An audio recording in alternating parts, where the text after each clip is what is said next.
Tak kenal maka tak kebal. Pagi, Pak. Oh, siapa kamu? Virus, Pak. Bawa apa kamu? Ini Penyakit.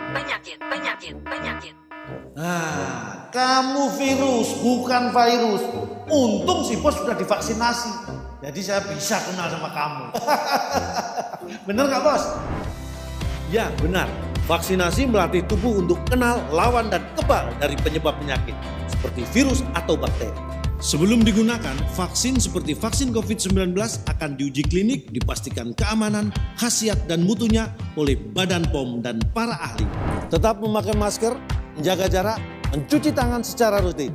Ingat, siap divaksinasi saat vaksin siap. Tarik sis, semongko. Vaksinasi dan protokol kesehatan. Lindungi diri, lindungi negeri.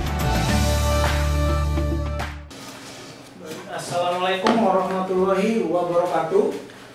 Waalaikumsalam warahmatullahi wabarakatuh. Selamat sore, salam sejahtera. Ya. Hari ini Jumat 24 September 2021 kembali lagi ke Bincang Sore bersama Buana FM 101,5. Mudah-mudahan para pendengar Buana FM, para mitra Buana di rumah dimanapun berada dalam keadaan sehat walafiat dan selalu mematuhi protokol kesehatan berhubung kita masih berada di tengah pandemi ini. Nah, di sore hari ini saya tidak sendiri, saya Kadli akan menjadi pemandu teman-teman pendengar di rumah karena hari ini kita akan bicara soal optimalisasi infografis dan media sosial di lingkup pemerintah Kota Bontang. Tentu saja saya tidak sendiri, hari ini di studio sudah ada Bapak Haji Yudi Pancoro, Kasih Pengelolaan Komunikasi Publik di Diskominfo Kota Bontang. Selamat sore Pak Yudi. Selamat sore Mas. Alhamdulillah sehat Pak. Ya, alhamdulillah sehat. Sehat. Jadi beliau ini datang sore tadi itu sejauh masih beberapa menit ini sudah hadir di studio ini teman-teman. Semangat sekali sebenarnya. Sehat Pak ya. Iya. Nah Pak Yudi, jadi di kesempatan kita kali ini Pak, kita akan bahas terkait infografis. Iya.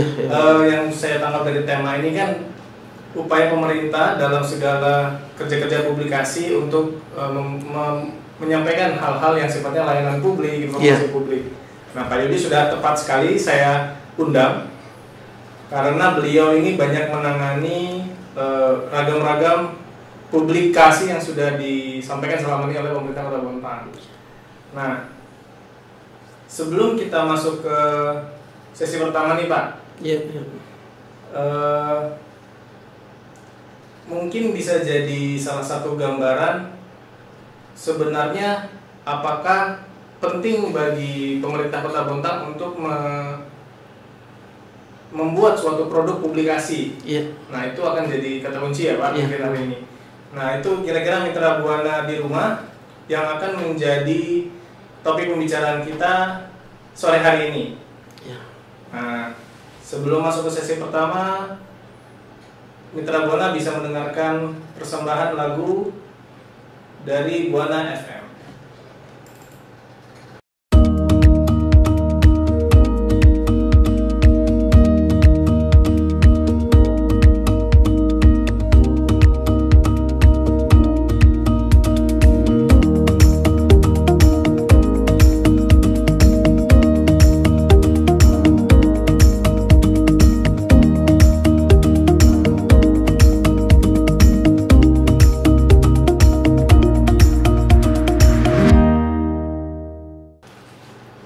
Oke, baik pendengar Buana FM, balik lagi nih ke Bincang Sore hari ini.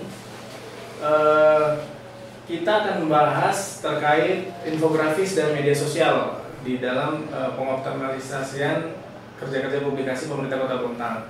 Sekali lagi saya tidak sendiri di sini, ada bersama Pak Yudi Pancoro. Beliau merupakan Kepala Seksi Pengelolaan Komunikasi Publik Diskominfo Kota Bontang. Pak Yudi. Ya, silakan. Oke, semangat nih. Ya. Nah, di sesi pertama ini Pak Yudi kita bakal ngobrol soal infografis itu sendiri. Iya. Infografis ini apa sih Pak sebenarnya Pak? Ya. Jadi memang kalau kita lihat ya di lingkungan pemerintahan kabupaten, kota pusat itu ya. Kenapa mereka sering terutama mungkin ya Dinas Komunikasi dan Informatika gitu. Tapi bukan hanya ini sih di Diskominfo, di OPD manapun itu juga sudah ini biasa menyajikan informasi data melalui infografis tadi. Nah, infografis ini memang satu media informasi yang memang dibuat dengan tampilan yang menarik untuk menyajikan berbagai informasi-informasi data yang memang secara simpelnya itu sudah menjadi resum dari data-data yang memang diperlukan untuk disajikan dan disampaikan ke publik gitu ya. Nah, supaya menarik tentunya dari tim kreator biasanya juga membuat satu ilustrasi atau animasi-animasi di situ gitu. Nah, memang ada macam-macam jenisnya, ada yang bersifat statik di sini, tapi ada juga yang interaktif ya. Nah, gitu itu masuk ke kategori infografis juga. Oh, yang animasi. Ya, animasi-animasi ini yang sifatnya diambil dari data-data yang diperlukan untuk diinformasikan kepada publik, yaitu tetap infografis namanya. Cuma kategori interaktif gitu. Kalau yang statik ini lebih kepada penyajian berbentuk gambar yang dipadukan dengan data-data yang ilustrasi. Karena infografis lebih mengena Mas ya, dalam hal efisiensinya, efektivitas dalam penyajikan informasi itu ke masyarakat lebih ngena gitu. Kalau misalnya saat ini juga dengan perkembangan dunia media sosial yang ada seperti aplikasi WhatsApp segala, nah, itu memang infografis memiliki peran. Yang sering beredar. Iya betul. Ya.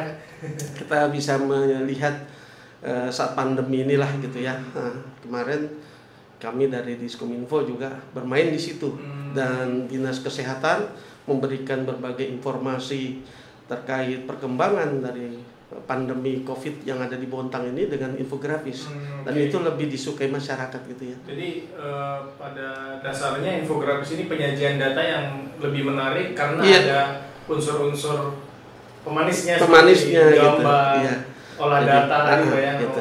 Nah, kalau gini Pak, tadi kan disebut infografis ini soal penyajian data yang menambah unsur-unsur untuk menambah ketertarikan terhadap data. Nah, apa sih Pak ciri-ciri infografis ketimbang publikasi lain misalnya? Ya, jadi lebih padat ya Mas ya. Oke. Jadi memang ciri-cirinya jelas lebih padat, data itu tidak ngalor ngidul ya gitu, tapi sudah langsung pada data intinya gitu.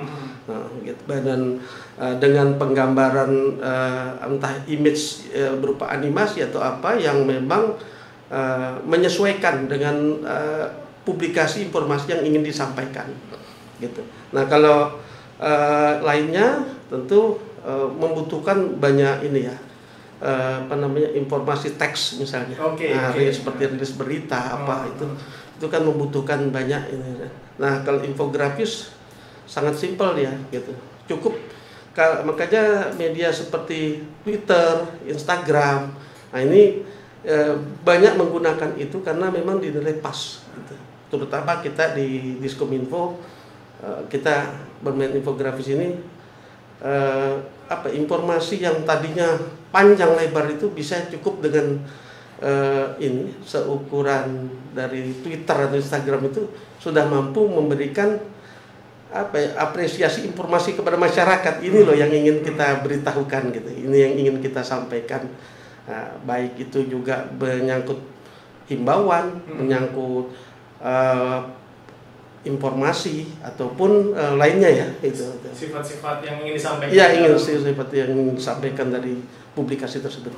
Oke.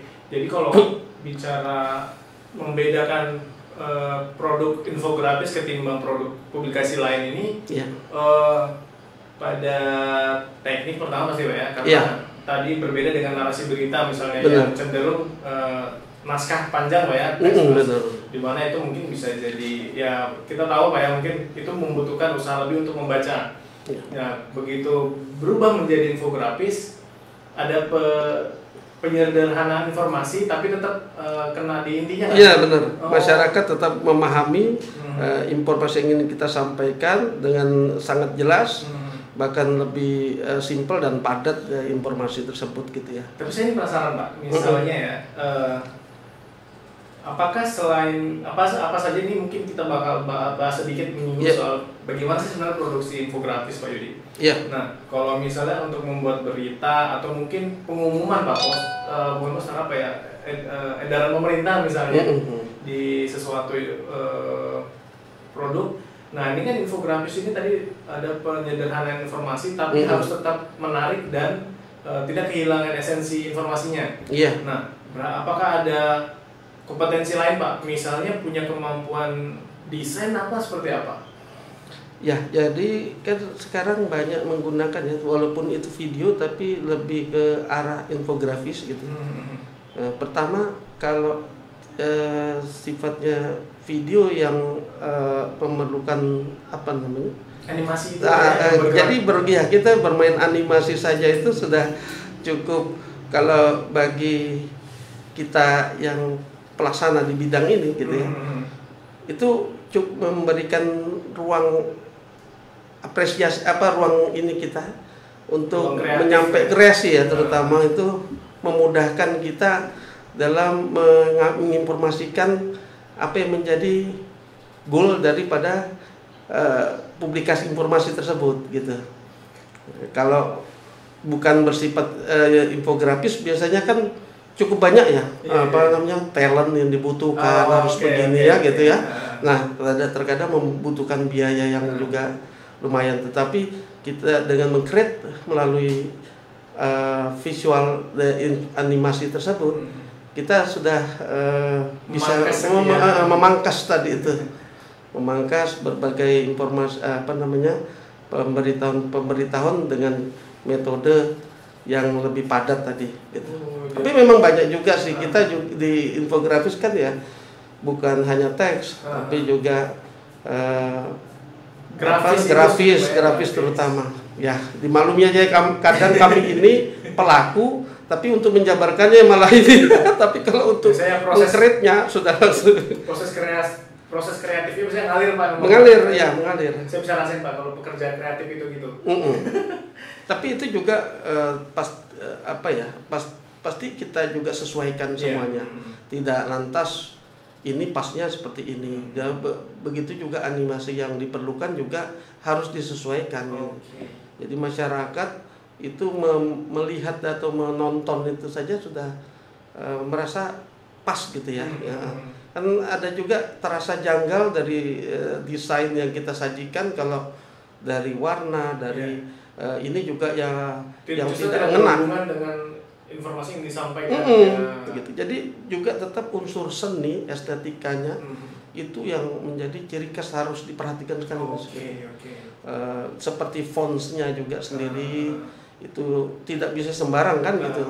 Mana yang pas ini gitu. Ya makanya kita bisa melihat infografis ya dari berita atau apa saja yang sudah diformulasikan seperti itu terlihat padat dan menarik, tetap tampilannya juga tetap menarik. Ini yang harus diperhatikan juga. Justru cari pasnya ini. Cari pasnya itu. Pasnya yang menarik. Nah, makanya kita di tim kreatif harus terus update gitu. Benar. Update dalam arti harus terus memonitor dan memantau untuk saat ini apa sih yang trennya ini ya, yang berkaitan karena kan banyak fasenya gitu.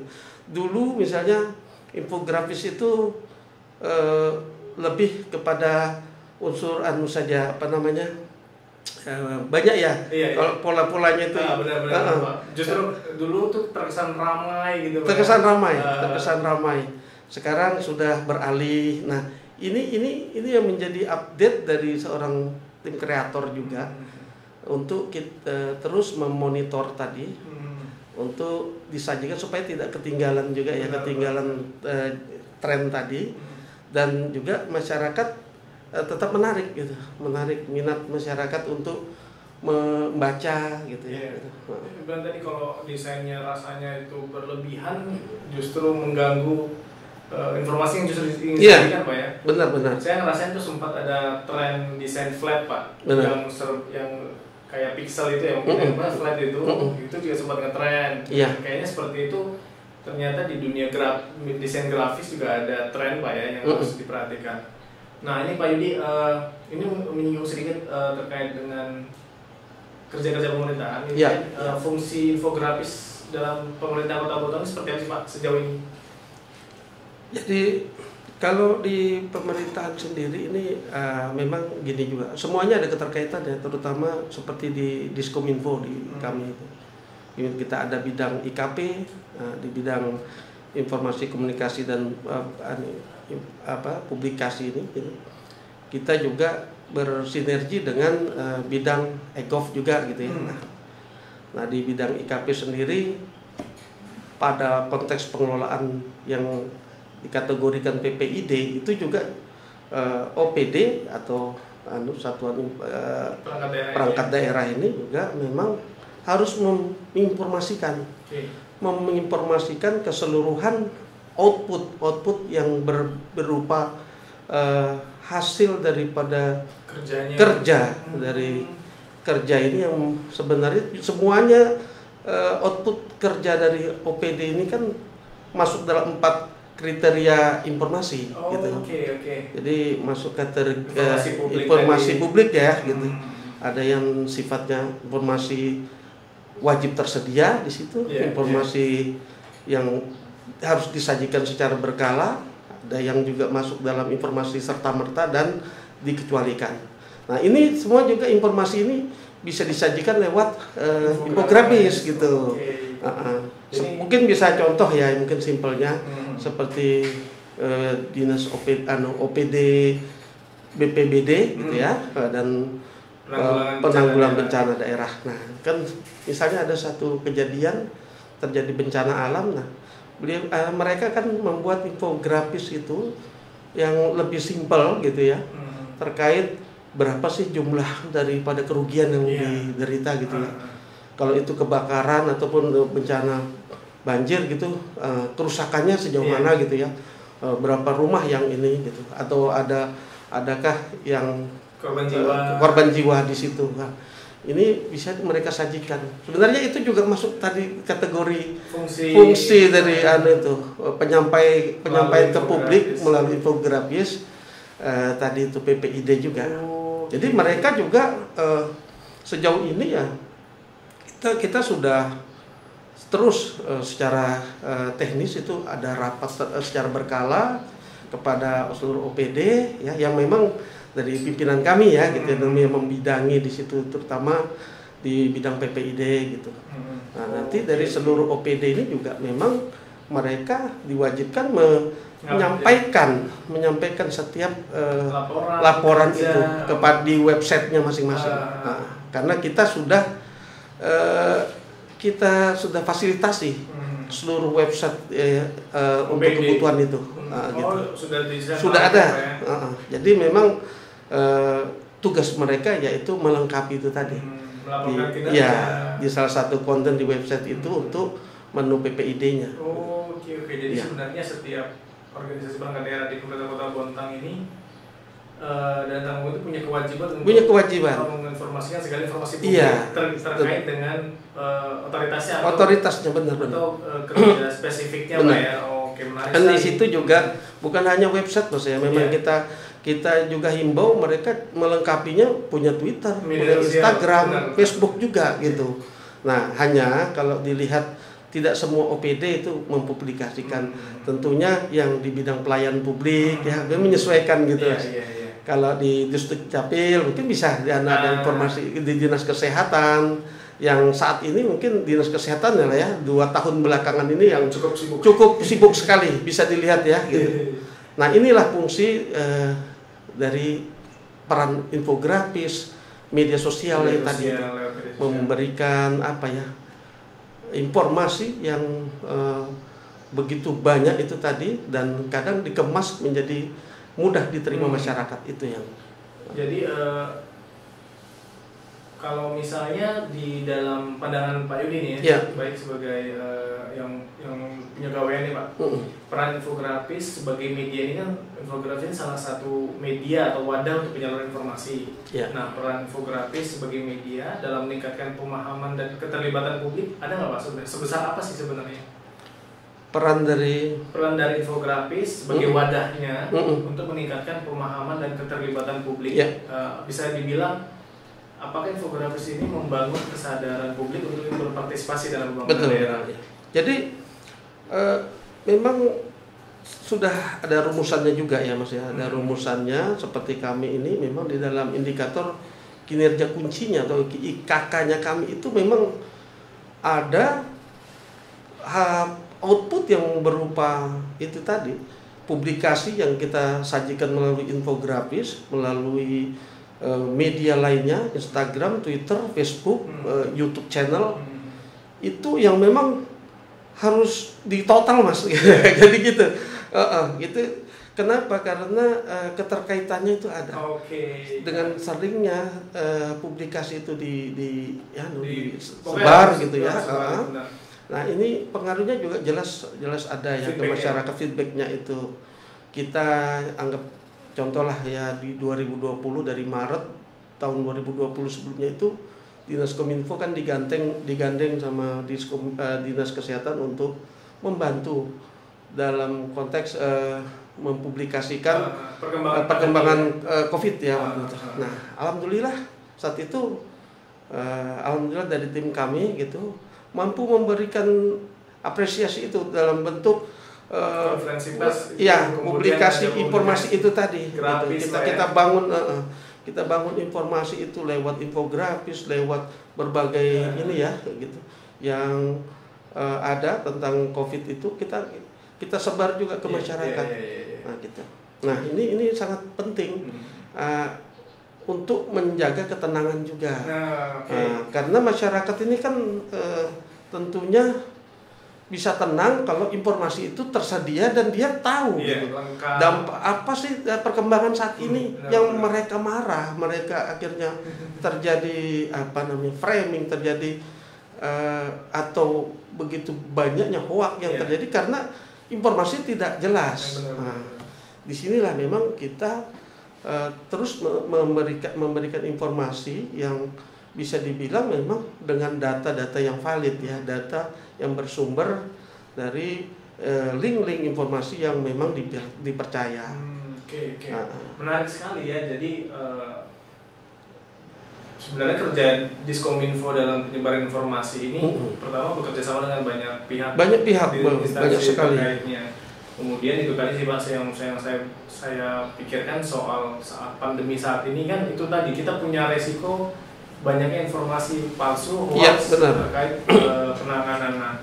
Informasi dari pemerintah sebagai otoritas tentu diharapkan mampu mengendalikan keadaan Pak ya. Mulai dari kita mengupdate kondisi alat kesehatan misalnya kita bekerja sama dengan ini, kesiapan fasilitas kesehatan jika terjadi sesuatu, dan bahkan terkoneksi misalnya dengan beberapa OPD seperti BPBD.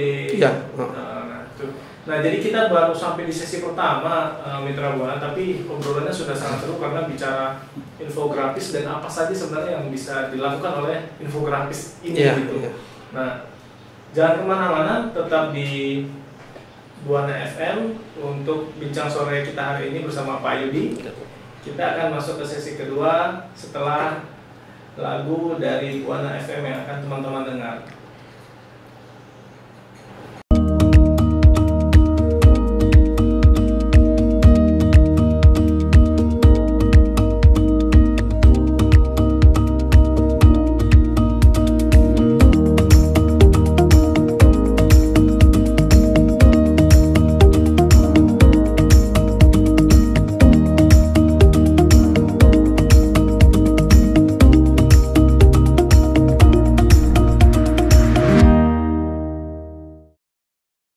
Balik lagi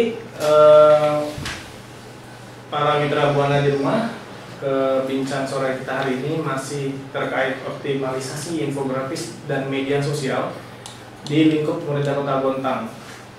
Masih bareng saya di sini ada Bapak Yudi Pancoro nih dari Diskominfo Kota Bontang. Masih semangat Pak Yudi? Semangat. Mantap. Nah, di talk show sesi kedua ini, Pak. Ya.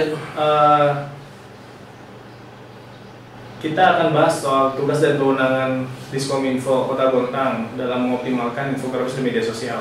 Ya. Nah, seperti apa sih Pak sebenarnya tugas dan kewenangan Diskominfo dalam mengoptimalkan infografis dan media sosial, baik itu di internal Diskominfo sebagai yang punya leading sektor di bidang publikasi maupun di setiap OPD yang ada di pemerintahan Kota Bontang. Ya, terima kasih Mas ya. Memang di bidang IKP sendiri, khususnya bidang informasi komunikasi publik ini, upaya yang harus terus gencar kita lakukan ini adalah publikasi informasi gitu ke masyarakat gitu. Karena itu kita memang dalam konteksnya ini ada indikator dari pusat, itu indikator yang berkaitan dengan keberhasilan dari publikasi itu gitu. Dan ini juga berkaitan dengan sejauh mana informasi yang dikemas ke seluruh media sosial itu mengalir ke masyarakat gitu ya. Karena itu ada traffic, ada hitungannya semua gitu, ada rumusannya gitu. Jadi kita bahkan ada salah satu ininya itu kita melihat jumlah daripada seluruh masyarakat Bontang ini berapa, jumlah pemilik daripada akun media sosial itu berapa gitu ya, dan dengan kali dan bagi untuk rumusannya itu ada gitu untuk menghasilkan angka ideal gitu ya, proyeksi ideal publikasi itu harus dijalankan gitu. Nah itu seperti itu gitu. Ada strategi komunikasi namanya Strakom itu yang harus dibangun. Dan arahnya kalau untuk OPD memang kita secara berkala juga melakukan koordinasi pada mereka ya, melakukan koordinasi itu yang berkaitan publikasi informasi itu khususnya gitu di seluruh media sosial yang mereka kelola ya gitu. Tapi memang kalaupun belum ada kita akan terus himbau, bahkan dalam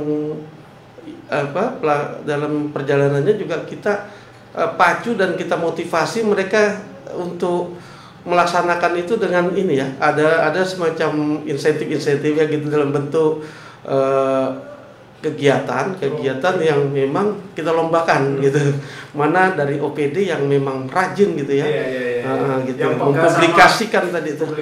Ini adalah trik aja, semacam tips lah yang kita harus lakukan agar bisa memotivasi juga gitu. Dan memang harapannya supaya masyarakat di lingkungan wilayah ini tadi operasional di Kota Bontang khususnya itu tidak kekurangan informasi yang dibutuhkan gitu. Nah ini tadi, jadi itu memang yang menjadi sasaran kita untuk saat ini ya pasti monitoring daripada aplikasi-aplikasi media sosial yang umum yang saat ini dipegang masyarakat, terutama seperti contoh WhatsApp, Facebook ya, baru Instagram, Twitter, itu yang masih, YouTube juga ya, itu masih menjadi aplikasi primadona yang saat ini masih populer di masyarakat. Dan ini yang juga kita harapkan dari seluruh OPD itu punya aplikasi tersebut gitu. Dan sudah rutin mempublikasikannya. Ini yang PR-nya gitu. Ya kalau menurut Pak Yudi nih sejauh ini Pak sampai saat ini itu kan himbauan, kemudian mulai memperkenalkan OPD bahwa kerjaannya nggak cuma sekedar bikin kegiatan sesuai dengan rencana anggaran misalnya, tetapi juga ada tanggung jawab untuk menyebarkan informasi atas kegiatan yang mereka giat gitu. Pasti kan ada target ya, dari kegiatan jadi, ada target. Oh ya, jadi begini, yang pastinya kan memang ada amanah dari pusat ya, terutama dari pusat, mungkin dari kalau di kami ya Kominfo pusat ya, bahwa nanti dalam konteks publikasi informasi itu apa sih? Ini kan melihat daripada perkembangan teknologi informasi yang sangat pesat ini kan, begitu banyak beragam contoh saja tahun lalu itu 775.000 gitu. Itu ibarat kata akun-akun yang tidak jelas, di mana 90% itu yang berbentuk pornografi di situ. Nah, inilah fungsi-fungsi dari Kominfo salah satunya hadir itu untuk melakukan blokir itu tadi. Nah, dari situ ada 81 akun yang sifatnya mengandung kekerasan. Ada juga 50-an yang mengandung sara. Nah, ini kan berbahaya ini. Kalau dibiarkan. Nah, inilah ada himbauan dari pusat sendiri yang mengharapkan memang bagaimana pemerintah daerah punya andil agar mampu memanfaatkan media sosial itu secara maksimal untuk mendorong masyarakatnya agar kreatif di situ ya. Kreatif, inovasi, dan mampu melakukan peningkatan kesejahteraan melalui media sosial itu gitu. Ini untuk mencegah hal-hal yang negatif tadi. Jadi berbuat hal-hal yang lebih produktif di situ. Ini yang dilakukan. Nah, gitu. Karena kalau tidak seperti itu berbahaya ya bagi generasi kita ya. Makanya di Bontang kita bisa lihat perkembangan kekinian, banyak ya literasi digital. Tadi literasi digital adalah salah satu metode kita untuk terus-menerus mengedukasi masyarakat agar itu melakukan cerdas menggunakan media sosial tadi pada hal-hal yang positif, yang produktif, kreatif, inovasi ya gitu. Jadi selain punya tanggung jawab publikasi, Diskominfo, Kemenfo juga di daerah itu ada Diskominfo punya tanggung jawab untuk ya sifatnya menertibkan akun-akun yang benar yang punya kandungan muatan negatif benar. Karena memang menguasai dunia maya lah ceritanya. Sementara jangkauan publikasinya nggak kita bisa bayangkan, kita nggak bisa kendalikan postingan gitu. Nah, itu resikonya di situ. Resikonya. Jadi ini salah satunya karena kita terus jalankan gitu. Sebelum pandemi pun literasi digital ini sudah kita lakukan ke SMA itu ya, sekolah-sekolah itu. Dari pimpinan kami juga sudah melakukan itu. Kita juga presentasi itu lebih pada literasi digital ini tadi. Baik itu bagaimana berinternet secara bijak gitu ya gitu. Dan ini menjadi muatan yang sangat positif kepada generasi muda. Apalagi baru-baru ini kami juga mengajak kelompok informasi masyarakat Kota Bontang. Jadi, ini apa Pak? Ini jadi ada. Identitas ini apa ini? Ini salah satu komunitas yang memang menjadi bagian tanggung jawab Diskominfo juga ini, kelompok informasi masyarakat. Itu. Menarik ya. Menarik ya. Banyak luar biasa yang dibina untuk kerja-kerja publikasi positif di masyarakat. Ini makanya tadi metode kami itu untuk menyebarluaskan itu banyak. Bahkan melalui diseminasi informasi tradisional tadi, menggandeng masyarakat tradisional, mereka tetap dengan kearifan lokalnya ya, tetapi ada di situ kami masuk gitu untuk menginformasikan apa sih yang sudah dicapai pemerintah ini. Karena kalau tidak ada informasinya kan masyarakat nagih kan gitu. Anggaran ada gitu. Sebelum ditagih ini loh. Lah iya gitu. Ini visi misi pemerintah ini sejauh ini berjalan seperti apa, pemerintahannya, pembangunannya. Kan ini penting ini. Supaya itu tadi mencegah pemikirannya negatif akhirnya. Prasangka gitu. Itu sinergi antara pemerintah dan masyarakat umum ini bentuk salah satu bentuknya adalah tanggung jawab pemerintah memberikan informasi publik. Dan respon masyarakat yang kita tahu nih Pak, dukungan apresiasinya kita butuh juga dalam pembangunan daerah. Jadi ini mungkin di kesempatan ini juga kami sampaikan kepada masyarakat, apabila ada merasa kekurangan dalam pelayanan, masyarakat merasa kok saya harus ngantri lama begini, atau pelayanan lainnya yang menyangkut pelayanan publik ya, ada diskriminasi atau apa. Kami ada aplikasi e-lapor kan yang sudah di launching gitu ya gitu. Nah ini luar biasa. Masyarakat bisa langsung komplain lah di situ. Untuk kemudahan ini bahwa pemerintah benar-benar ibarat memanjakan dan berharap masyarakat benar-benar tidak ada kendala yang selama ini di dalam hal pelayanan. Nah ini itu tadi banyak kami itu bahkan punya aplikasi WBS itu ya. Itu semua adalah bentuk-bentuk pelayanan informasi yang juga dari pusat tapi terus ke daerah gitu ya. Dikelola oleh Kominfo. Gitu. Nah Pak Yudi, ini bukan dikit Pak. Ya. Ini saya tentang Pak Yudi ini. Sejauh ini Pak Yudi, dalam pandangan Pak Yudi sebagai misalnya leading rektornya di Diskominfo, mungkin ada OPD yang sudah cukup baik ini sejauh ini performa dalam kerja-kerja publikasinya, baik itu melalui media sosial atau mungkin ada produk-produk publikasi. Beberapa ada Pak. Jadi kami ini sudah langganan ya. Kalau untuk keterbukaan informasi publik khususnya itu kita langganan juara sebenarnya. Iya, langganan juara juga. Mantap. Dan kita juga sebenarnya juga terpilih sebagai 100 kota smart city ya gitu. Di antara 400-an sekian itu kabupaten kota loh ya gitu. Jadi ini kan butuh kerja keras gitu. Jadi pengelolaan PPID kita tahun ini itu kan juara satunya. Tahun sebelumnya tuh ranking 2, ranking ini ya. Kita mampu mempertahankan di seluruh Kalimantan Timur ini tadi. Dan itu tidak mudah gitu. Ya, karena apa? Karena memang keseluruhan informasi publik yang ada yang dikelola oleh OPD itu harus memang ada. Terbuka kepada masyarakat. Masyarakat membutuhkan informasi bahkan RKA sekalipun yang berkaitan dengan data anggaran. Silahkan cek aja di PPID Kota Bontang. Di situ ada sudah anunya. Budgeting ini Pak ya. Ya, dan bisa melihat semua. Oh ini dinas ini atau OPD mana saja yang dia ingin ketahui bisa diketahui di situ. Tidak ada yang ditutupi gitu. Nah inilah keterbukaan informasi publik. Bagian dari transparansi government. Ya, inilah.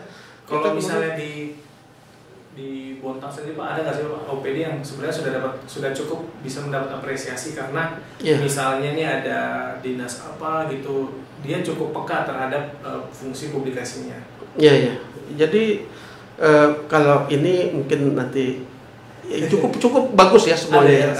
Bagus lah di antara semua itu, bahkan kita di kelurahan dan tingkat kecamatannya pun itu juara satunya. Websitenya itu gitu ya, website penyajian websitenya di seluruh Kaltim ini tadi. Nah, berarti kan lengkap ya kan gitu. Kami pun juara satunya di website Diskominfo ya. Itu berarti lengkap gitu dalam apa saja yang mungkin masyarakat butuhkan. Dan ini penilaian bukan ini ada lembaga resminya, penilaian komisi informasi namanya. Jadi kalau komisi informasi inilah yang melakukan penilaian tadi. Mereka juga secara berkala itu datang untuk memonitor sejauh ini pelayanan yang ada di OPD tersebut untuk publikasi keterbukaan informasi publiknya seperti apa. Memang itu ada semua ya gitu ya. Dan SEQ-nya itu SEQ lah istilahnya. Di SEQ-nya itu komplit sekali itu, luar biasa data-data yang harus kami setor itu dan dipresentasikan di hadapan komisi informasi itu sangat padat, karena di situ juga indikator dalam penilaiannya sangat komplit di situ, sangat kompleks juga gitu. Nah, kalau selain soal tadi Pak, kita punya capaian-capaian, misalnya beberapa kan kalau di tingkat kota, kecamatan itu saja sudah bisa mengelola website itu kan, bisa menampilkan diri di ruang publik melalui teknologi informasi. Nah, sejauh ini Pak, mungkin ada hambatan nggak sih Pak? Ada hambatan untuk mengoptimalkan infografis, media sosial termasuk website Pak di lingkup pemerintah atau Bontang? Kalau untuk arah pada kendala nih Pak, ininya ya itu tadi kita tentunya dari kendala ini kita tahu juga goal secara idealnya kemana gitu ya. Memang banyak sih ya, memang harus kita cukupi. Nah, ini juga masukan untuk OPD yang ada di Kota Bontang khususnya dalam hal mungkin kendala ini sumber daya manusia yang mengelola itu tadi, yang mengelola. Kalau di sini misalnya publikasi informasinya ini otomatis di admin PPID-nya ya gitu ya. Mungkin juga tidak hanya sebatas satu orang, tapi juga harus ada 2 ataupun 3 lah ya yang dibekali. Nah inilah kadang kita berkala itu juga melakukan pelatihan kepada mereka untuk pengembangan peningkatan SDM-nya. Salah satu cara mengatasinya ya. Iya, karena ini berkaitan sama publikasi informasi ya. Kecakapan misalnya membuat berita sendiri, membuat konten, membuat rilis berita, konten dan juga misalnya video sendiri ya. Nah ini yang masih ada kendala memang dan butuh pertambahan atau peningkatan dari SDM di masing-masing OPD untuk mengelola itu. Itu yang sebenarnya penting. seperti membayangkan bahwa ada tim publikasi di OPD. Idealnya sebenarnya seperti itu Pak ya. Betul. Jadi mungkin teman-teman di OPD ini sudah dibebankan dengan kerja-kerja sesuai bidangnya. Nah, biasanya seperti itu yang membuat ini kan biasanya peranata humas ya yang memang ditempatkan di masing-masing OPD itu karena memang kerja lingkup dan tupoksi kerja mereka itu yang pas untuk penanganan ini, membantu mengemas informasi yang ada di lingkup OPD tersebut untuk diinformasikan kepada masyarakat ya melalui media-media sosial yang memang dikelola gitu.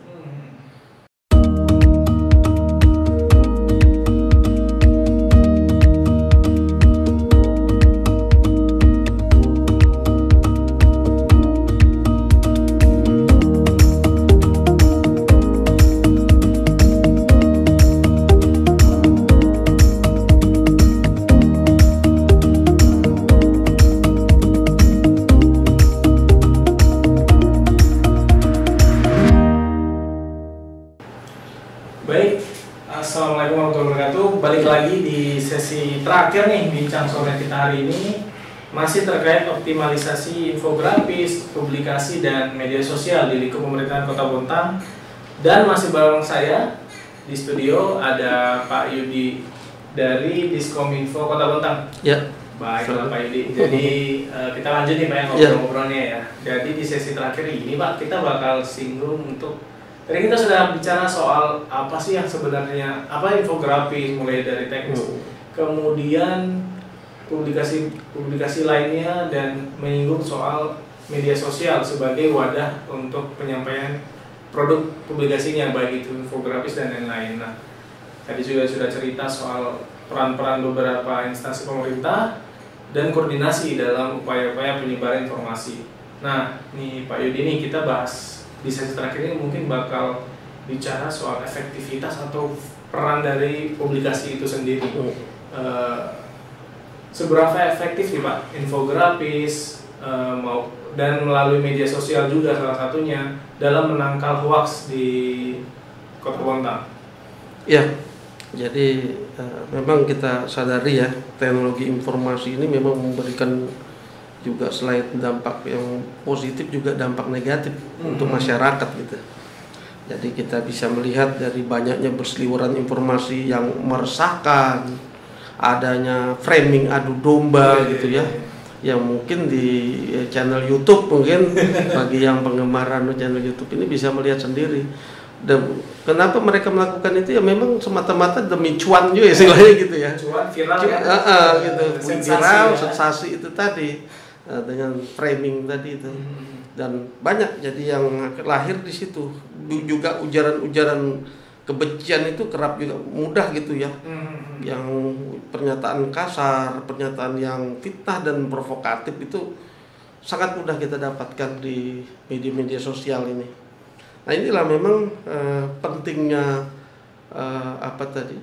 kita kelola dan kuasai tadi itu media sosial, pentingnya literasi digital tadi kepada generasi muda untuk informasi kepada masyarakat tadi dalam mengurangi dampak-dampak negatif daripada media sosial ini di masyarakat itu tadi. Dan sangat efektif ya kalau kita memang bisa berdayakan itu tadi.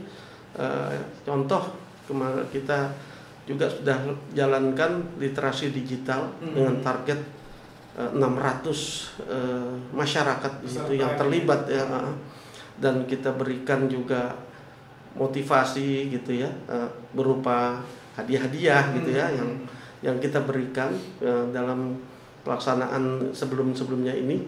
Alhamdulillah sangat positif animo daripada masyarakat generasi muda sendiri untuk mau mengetahui gitu. Dan sebenarnya juga Diskominfo itu juga sudah banyak melahirkan program-program, seperti ada program Jarkom sendiri itu yang digunakan untuk meningkatkan sumber daya manusia, khususnya OPD ya, para aparatur negara gitu, PNS, untuk dilatih. Pernah mereka buat pelatihan melalui webinar gitu selama seminggu. Nah, memang di training, dilatih bagaimana cara menulis yang bagus, membuat konten yang berbobot ya gitu, dan membuat bagaimana pesan itu bisa sampai ke masyarakat lewat konten-konten yang menarik.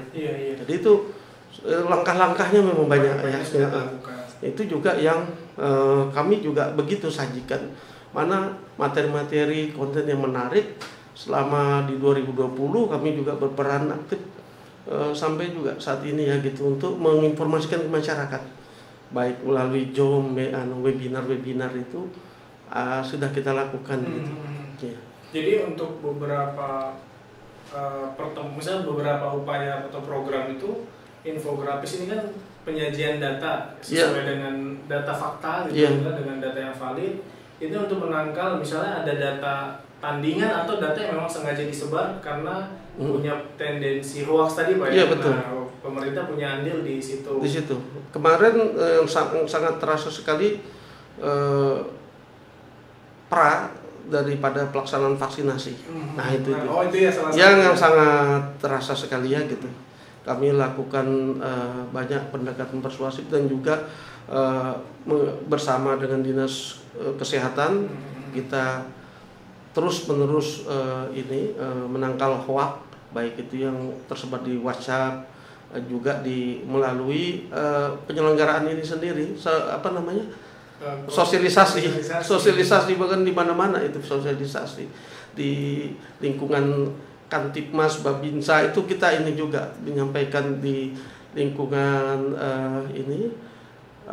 kepolisian juga menyampaikan semua, karena mereka juga yang akan turut membantu kami ya gitu. Sekarang malah penanganannya secara tim gabungan Pak ya? Iya, tim gabungan, dan alhamdulillah bagus sekali ya. Itu yang kita Dinas Kesehatan juga sangat gencar di situ. Meluruskan informasi ya ini. Jadi itu makanya masyarakat tidak terlalu resah ya gitu ya. Walaupun begitu gencar. Banyak data hoax yang kami itu banyak Mas. Iya. Terkait vaksin ini Pak. Terkait vaksin dan luar biasa gitu. Dan itulah makanya juga di bidang kami itu khususnya untuk penyelenggaraan kerjasama media misalnya. Itu juga ada uji pers terkait legalitas yang dari media-media yang yang berkaitan dengan media online ini ya, karena itu untuk mencegah banyaknya media yang sifatnya hanya ini saja muncul musiman gitu, tetapi tidak memiliki kredibilitas dan profesionalitas di bidang itu. Nah, ini yang banyak dipangkas. Dan seperti di Bontang sendiri pun ujian pers untuk itu kan lumayan ya, sekarang sudah ada. Nah, ini yang mencegah terjadinya ada media-media abal-abal yang banyak nanti melahirkan unsur hoax di situ. Itu salah satu Diskominfo Pak ya, dalam penyebaran informasi yang beredar di ruang kita menggandeng dari juga ya Dewan Pers juga dalam hal ini. Nah, itu saya rasa selain upaya-upaya itu tadi kan ada literasi digital kan juga. Yang saya bayangkan Pak Yudi itu salah satu upaya membangun pribadi yang bijaksana dalam bermedia sosial Pak. Gitu. Jadi saya kalau mau posting sesuatu jadi berpikir dulu misalnya. Benar. Ada dasarnya ini ada undang-undang ITE kan Pak. Iya. Nah, itu kan yang saya harus ada banyak sekali resiko jika menyebarkan informasi tidak sesuai dengan fakta atau bahkan menyinggung sesuatu atau seseorang. Nah, sebenarnya kebijaksanaan selain punya fungsi menyebarkan informasi, kita juga dituntut bijaksana dalam bermedia sosial. Benar, ya. Menarik sih Pak. Kemudian nih Pak, tadi juga sudah cerita beberapa hal, bahkan beberapa program yang selama ini sudah jalan. Nah, bagaimana Pak langkah ke depan? Apa yang ingin dicapai atau target-target untuk mengoptimalkan produk-produk publikasi, baik itu infografis, kemudian ada akun media sosial juga yang dikelola oleh setiap OPD. Nah, itu apa Pak targetnya? Ya, jadi tentunya lebih ketat lagi ya yang ingin kita lakukan, khususnya berkaitan manajemen SEO sendiri kalau istilahnya, manajemen pengelolaan media sosial. Dan kami pun banyak menyusun saat ini Mas gitu, menyusun buku-buku pedoman yang memang menjadi kebijakan teknisnya nanti gitu, kebijakan teknis yang berkaitan penanganan itu tadi publikasi melalui media-media sosial secara konkretnya ya gitu. Kurang lebih nanti apa Pak pendidikan ini ya, memang kita lagi menyusun tata cara main ini ya. Kayak misalnya kontennya harus memuat hal-hal seperti ini. Apakah seperti itu Pak? Ya. Jadi mulai ini memang gini ya, karena juga di Diskominfo sendiri lahir juga belum lama ya. Kemarin itu dari Diskominfo dan menjadi Diskominfo. Nah, ini memang kita sempat berjalan dulu gitu. Dan kami yang diberikan amanah di situ juga ya berjalan dulu mencoba melengkapi apa yang kita belum ada, kita berusaha lengkapi. Nah, ini memang tentunya perlu lebih melengkapi lagi dengan seluruh kelengkapan yang berkaitan dengan pedoman tadi ya, khususnya kebijakan teknis dari yang berkaitan dalam pengelolaan media sosial ya. Mungkin dalam ini memang kalau di IKP sendiri banyak itu, baik yang berkaitan kalau di kami itu di pengelolaan di kelompok informasi masyarakatnya dengan format yang memang sangat komplit nanti sampai detail lah gitu. Dan juga seperti diseminasi informasi tradisional juga gitu. Jadi sejauh ini memang masih kita siapkan semua itu nanti ya.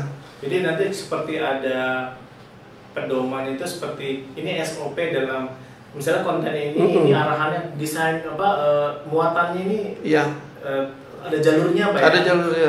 Jadi ya pastinya juga harapan kami yang seperti hambatan sebelumnya kami sampaikan itu dari pihak OPD juga bisa memenuhi ya gitu. Saling support lah ya gitu. Jadi kalau memang yang pertama itu kendalanya untuk strategi komunikasi ini salah satunya kurang tenaga admin yang mensupport dalam hal publikasi informasi di PPID-nya. Ini mudah-mudahan di 2022 ini pun bisa dikejar. Semoga juga bisa dilengkapi itu. Karena memang sangat penting ya. Nah, jadi kita pun ke depan ya bisa mentraining, melatih mereka gitu. Nah, ini yang memang kita harapkan bisa menjadi penyempurna tadi dari target secara ideal yang memang kita tetapin gitu. Ini sudah mulai ada sebenarnya kalau merancang target sudah ada capaian yang diukur Pak ya. Itu menarik Pak Yudi karena perkembangan teknologi lagi kita dituntut lagi. Nah, Pak Yudi mungkin bisa cerita sih selain tadi kan beberapa yang ingin dicapai atau ingin dipenuhi adalah kompetensi soal pedoman itu kan ada kompetensi yang ingin dikejar. Kemudian penyamarataan kompetensi di tiap OPD agar bisa mengoptimalkan publikasi media sosialnya. Ada lagi nggak sih Pak inovasi-inovasi ke depan? Misalnya ada produk-produk publikasi yang ingin dibuat selain misalnya sekedar infografis atau website, ada lagi nggak sih Pak? Video kah? Ada ya tentunya gini ya, akan terus berkembang ya gitu. Seperti di Diskominfo sendiri kita ada beberapa di situ sarana prasarana dan alhamdulillah seperti command center itu juga sangat memberikan dampak positif, memberikan banyak kemudahan bagi OPD misalnya dalam melaksanakan pelatihan pembinaan ataupun webinar di situ, Zoom ya, untuk meeting secara daring, secara online itu banyak. Alhamdulillah bisa dalam kondisi kemarin itu pandemi ini berperan sekali ya gitu. Dan saat ini juga kita kan ada program 112 call center 112 ya. Nah, inilah yang luar biasa juga sudah memudahkan masyarakat itu.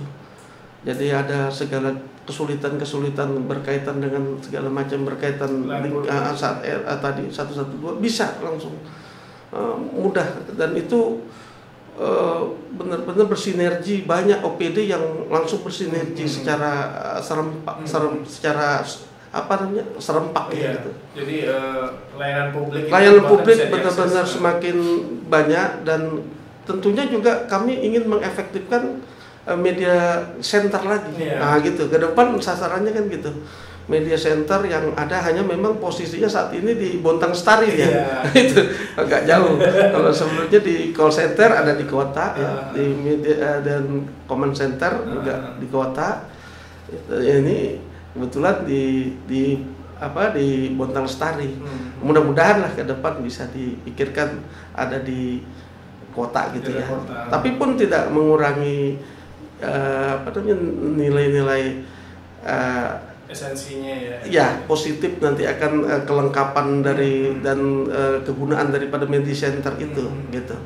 Karena media center ini pun menjadi tempat bersinerginya seluruh insan-insan pers di situ nantinya untuk mendapatkan berbagai ragam data, informasi yang harapan kami memang harus lengkap.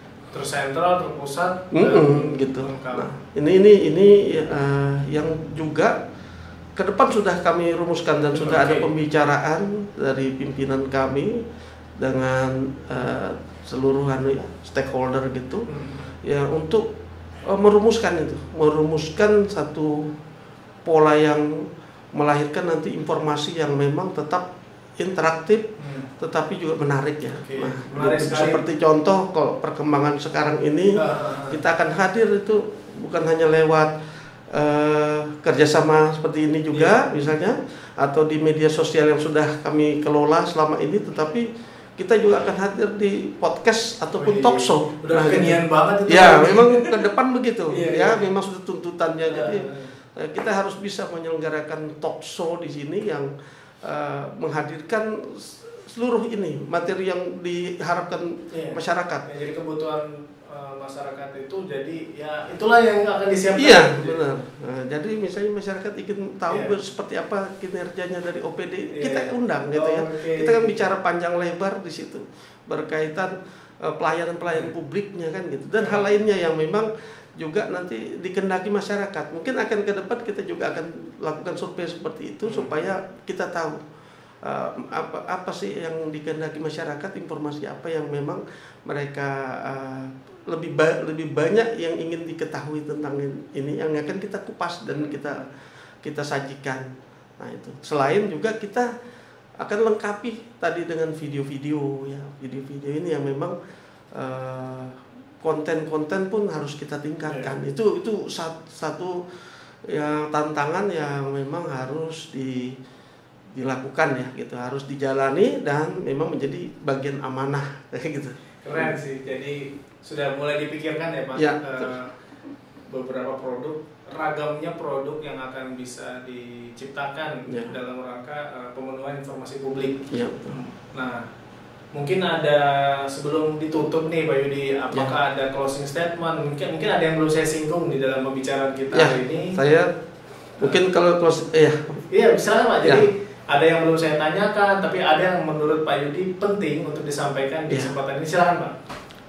Mungkin ini menambah menjadi penyambung dari di dinas kami ya. Memang kita harapkan kepada masyarakat Kota Bontang sendiri yang memang tadi kita sudah ada layanan e-lapor ya, layanan call center 112 dan juga beragam sarana prasarana yang memang kita juga berharapnya menjadi kemudahan bagi masyarakat.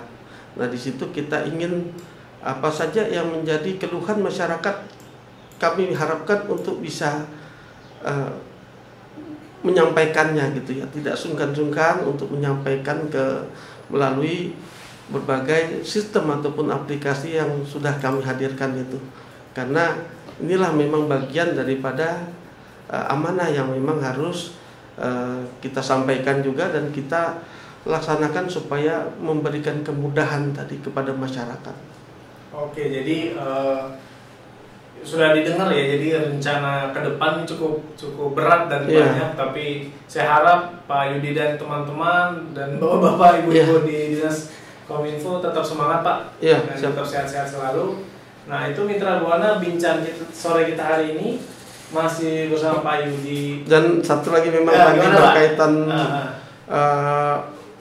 penggunaan media sosial ya, itu yang kami sangat berharap masyarakat bijak dalam bermedia sosial tadi itu, karena kita tahu sendiri media sosial ini juga selain banyak memberikan dampak yang positif juga memiliki dampak yang negatif. Nah, ini kita harapkan misalnya orang tua turut menjadi turut memperhatikan perkembangan anaknya dalam bermedia sosial. Mungkin itu. Terima kasih Pak Yudi sudah berbagi ilmu, pengalaman dan sharing-sharingnya Pak. Mitra Buana, sampai di sini saja bincang sore kita kali ini terkait optimalisasi informasi dan media sosial di lingkungan Kota Bontang dan sebagai wewenang dari pemerintah Kota Bontang dalam mempertanggungjawabkan informasi publiknya. Sekali lagi Pak Yudi, alhamdulillah, terima kasih Pak. Sama-sama. Sehat-sehat selalu. Ya, alhamdulillah, ya, sama-sama. Oke Mitra Buana, sampai jumpa di talkshow kita selanjutnya. Wassalamualaikum warahmatullahi wabarakatuh.